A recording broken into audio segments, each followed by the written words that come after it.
কামিয়াবি হবলৈ জীৱনত সফল হবলৈ কি হবলৈ কি থাকিব লাগিব জেদ ভাৱ এটা থাকিব লাগিব ভিতৰত আগ্ৰহ এটা থাকিব লাগিব যে মই এদিন নহয় এদিন মই পুলিচ অফিচাৰ হ'ম আৰ্মি অফিচাৰ হ'ম মই ডক্টৰ হ'ম মই ইঞ্জিনিয়াৰ হ'ম মই মাষ্টাৰ হ'ম মই প্ৰফেচাৰ হ'ম মই ইউনিভাৰ্চিটিত পঢ়াম মই ৰাজনীতিবিদ হ'ম মই সাইন্টিষ্ট হ'ম মই চন্দ্ৰত যাম মই নাসাত যাম মই ইছৰোত যাম যতে যাব নিবিচাৰা কিয় সেই আগ্ৰহ তোমাৰ মাজত থাকিব লাগিব যদি তোমালোকৰ মাজত আগ্ৰহ নাই তেতিয়াহ'লে তুমি আগবাঢ়ি যাব নোৱাৰিবা যিমান সাইন্টিষ্ট আছে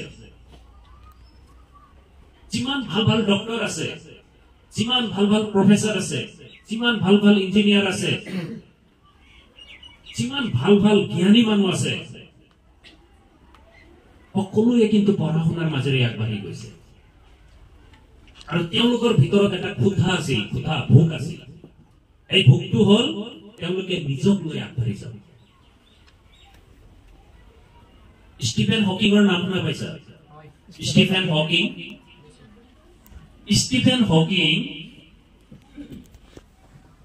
যেতিয়া 20 বছৰ 21 বছৰ বয়স তেতিয়া ডক্টৰে কৈছিলে তেওঁ আৰু 2.5 বছৰ জীয়াই থাকিব তেওঁ 2.5 বছৰ জীয়াই থাকিব 2.5 বছৰ পিছত মৃত্যু মুখত পৰিব তেওঁ গোটেই বডি প্যাৰালাইজ হৈ গৈছিল মাত্ৰ দুটা আঙুলিহে কাম কৰি আছিল হাতত গোটেই মানুহজন প্যাৰালাইজ হৈ গৈছিল এজন যুৱক ইংলেণ্ডৰ তেওঁ কিন্তু উদ্যম এৰি দিয়া নাছিল তেওঁ এটা হুইল চেয়াৰৰ ব্যৱস্থা কৰি দিয়া হৈছিল এটা হুইল চেয়াৰৰ মাজতে তেওঁ চলাচল কৰিছিল ইফালে ইফালে যোৱা গোটেইখিনি হুইল চেয়াৰত বহিয়ে কৰিছিল 2.5 বছৰ বাচিব মানুহজন সেই মানুহজন 84 বছৰ বাচি গৈছে আৰু পৃথিৱীৰ ভিতৰত এজন শ্ৰেষ্ঠ বিজ্ঞানী হিচাপে নিজক প্ৰতিষ্ঠিত কৰিব পৰা হৈছে ষ্টিফেন হকিং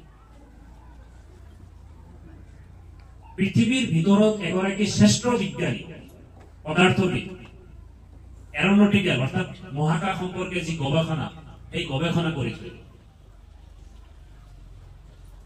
ভাবিছো হুইল চেয়াৰত তেওঁ মুখেৰে মাতিব পৰা নাছিলে তেওঁ সেই কম্পিউটাৰৰ যোগেদি মানুহৰ লগত কথা পাতিছিল কম্পিউটাৰৰ যোগেদি ষ্টুডেণ্টৰ লগত ইন্টাৰেকচন কৰিছিল 84 বছৰ বাচি গৈছে মানুহ কিমান বুদ্ধ অৰুণিমা সিনহা নাম শুনা পাইছা অৰুণিমা সিনহা কাহিনীটো জানা তোমালোকে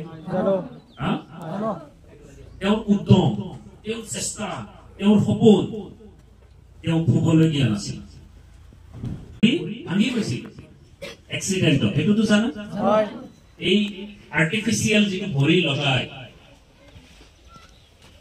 এভাৰেষ্ট শৃংগ জয় কৰিছিল তোমালোকৰ হাত ভৰি চকু নাক কাণ জিভা সব ঠিক আছে না আমিতো সুস্থ মানুহ আমি কিয় নোৱাৰিম হয় না নহয় যদি অৰুণিমা সিনহাই পাৰিছে আমি কিয় নোৱাৰিম এইটো ডাঙৰ প্ৰশ্ন পৃথিৱীত যিমান ডাঙৰ ডাঙৰ ব্যক্তিত্ব বিলাক আছে ডাঙৰ ডাঙৰ মানুহ আছে সকলোৱে কিন্তু সৰু সৰু ঠাই সৰু সৰু ঘৰৰ পৰা উঠি আহিছে আজি আমি এই অঞ্চলৰ ল'ৰা ছোৱালী এই অঞ্চলটো আগবঢ়াই লোৱাৰ দায়িত্ব কাৰ কোনে আগবঢ়াই ল'ব তোমালোকে এই মাগুৰমাৰী অঞ্চলটো বিশ্বৰ বুকুত চিনাকি কৰাই দিয়াৰ দায়িত্ব কাৰ তোমালোকৰ কি কেনেকে চিনাকি কৰাই দিবা তোমালোকৰ কৰ্মৰ যোগেদি অধ্যয়নৰ যোগেদি তোমালোকে নিজে কৰ্ম কৰিবা পঢ়া শুনা কৰিবা নিজক সমাজত প্ৰতিষ্ঠিত কৰিবা যেতিয়া তোমাৰ যোগেদি সেই মাগুৰমাৰী অঞ্চল চিনাকি হৈ ৰব পৃথিৱীৰ ভিতৰত হয় নে নহয়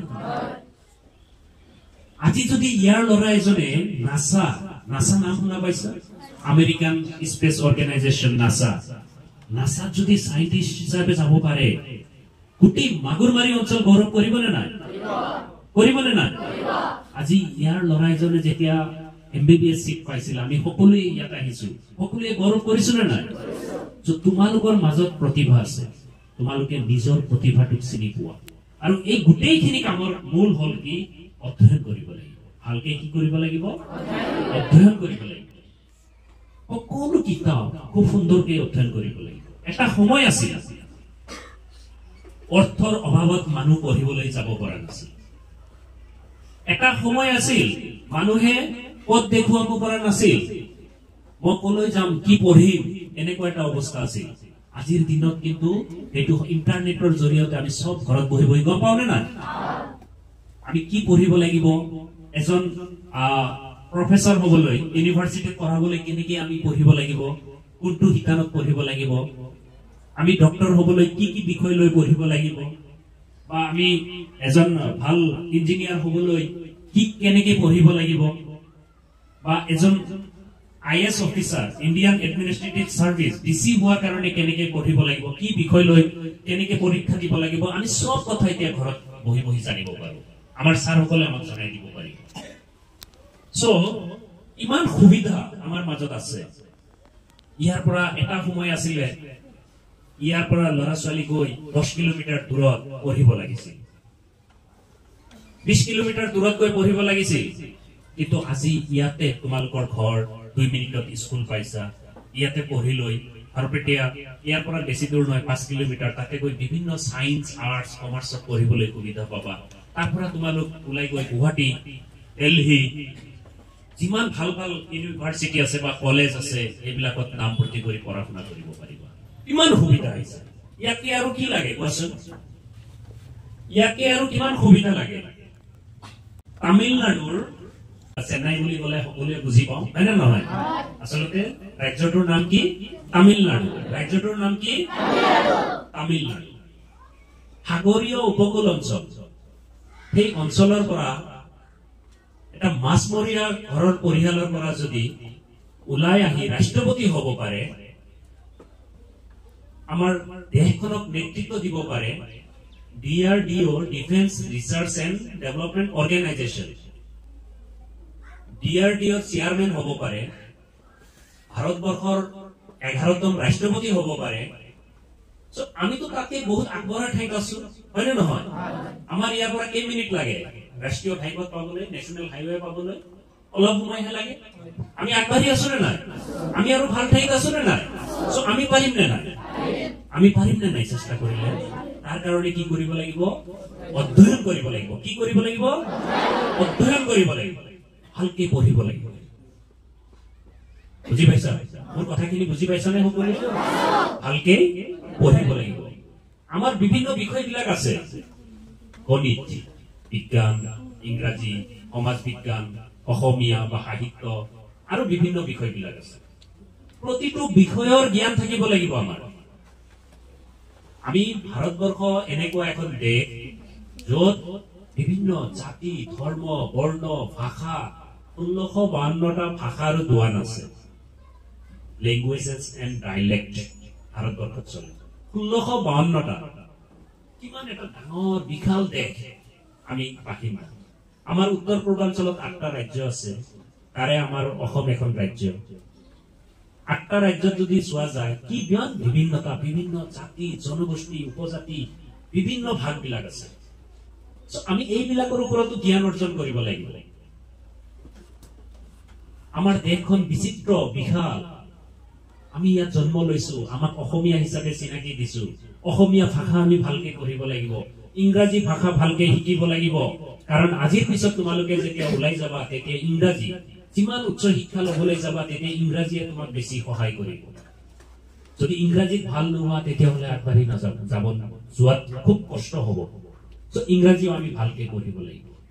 আমাৰ মানুহৰ মগজু যে আছে, মগজু, ব্ৰেইন, তুমি যি কথা চিন্তা কৰিবা ব্ৰেইনৰ পৰা তেনেকুৱা ধৰণৰ হৰমন ধৰণ হয়। তুমি যদি ভাল ভাল কথাবিলাক চিন্তা কৰা ব্ৰেইনৰ পৰা ভাল ভাল কথাবিলাকৰ ডাইৰেকশ্যনত লৈ যাব। তুমি যদি বেয়া কথাবিলাক চিন্তা কৰা ব্ৰেইনৰ পৰা বেয়া কথা, বেয়া ডাইৰেকশ্যনত লৈ তোমাক দেখুৱাই দিব। বুজি পাইছা নে নাই?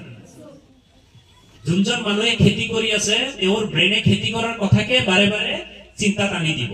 বহি আছে মানে খেতি কৰা মানুহ এজন ধৰি লোৱা কিমান কিমান খেতি কৰিছে, আলু, পটল, বেঙেনা যি খেতি কৰিছে, তেওঁ যদি বহি থাকে তেওঁৰ ব্ৰেইনত সেইটোৱে খেলি থাকিব যে আজি পটল খেতিত ঔষধ দিব লাগিব।